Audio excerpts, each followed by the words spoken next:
Track 57. Now, I'm guessing that many of you, like me, may have raised an eyebrow this week when you heard that kids as young as 8 are receiving treatment for internet addiction. And this is a problem that's surely set to get worse, of course, given that it's just been announced that over 40% of the world's population, a whopping 3 billion people, is now online. 3 billion! Can you believe it? And that's why today we're turning our attention yet again to the World Wide Web and asking whether the internet is becoming more of a curse than a blessing. As ever, if the show's to work, we need you to call up and tell us what's on your mind. And I think we have our first caller on line 1. It's Joyce in Crawley. Joyce, hello. Oh, hello, Michael. Thank you. Yes, well, I've been a university lecturer for some 40 years now, and I'm on the verge of retiring. I'm due to stop work in the summer, and I must say I'm awfully glad about it. Why's that then, Joyce? Well, to be frank, I think the internet has created a generation of idiots, and I honestly don't think things are likely to get any better in the foreseeable future.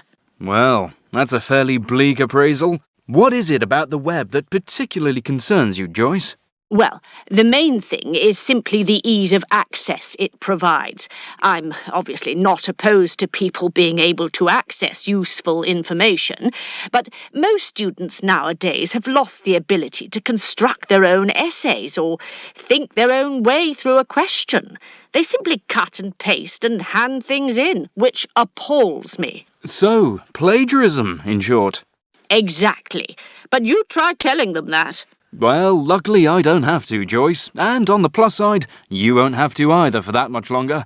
Next up, I think it's Oliver, phoning in from Barnstable. Are you there, Oliver? Yes, Michael. Can you hear me? Loud and clear, Oliver. What's on your mind? Well, what worries me, Michael, is the fact there is no delete button on the web. OK. You're going to have to expand on that a bit, Oliver. I'm not quite sure I know what you mean. Well, look, people like me, what you might call digital natives, right? We've grown up with the internet, and sharing online is a normal part of how we live. Most young people don't think twice about what they share when. And I just think that's bound to cause problems in the long run. You think there's some oversharing going on then, Oliver? I do, yeah. And I think people are pretty naive too. You know, they'll post up crazy photos from parties and fire off comments in the heat of the moment and just assume that they can delete it all later. Well, there are firms that can tidy up your online profile these days, aren't there? Yeah, sure, to a degree. But you can never really know if someone's copied what you've posted, can you? And things can easily come back to haunt you later on. And you're saying the chances of people avoiding all this are pretty slim? To put it mildly, yes. People need to wake up. And wise up, really. Sound advice, I'd say. Next up is Nigel in Manchester. Hello. Hello there, Michael. Nice to be with you. Long-time listener here. What I wanted to say was, it's time we got tough and cracked down more on the web. And how do you propose we do that, then? Well, if it were up to me, I'd arrest anyone caught looking at banned websites. I mean, they must know who these people are, mustn't they, the government? That's a huge online policing presence you're suggesting there, Nigel. And in all likelihood, most offenders are actually pretty harmless when it comes down to it. Yeah, OK. But maybe we should make an example out of 1 or 2 people then, you know. Hit them with the toughest sentences we can. Like all the spammers and online fraudsters and so on. Do that, and the odds are you'll put others off.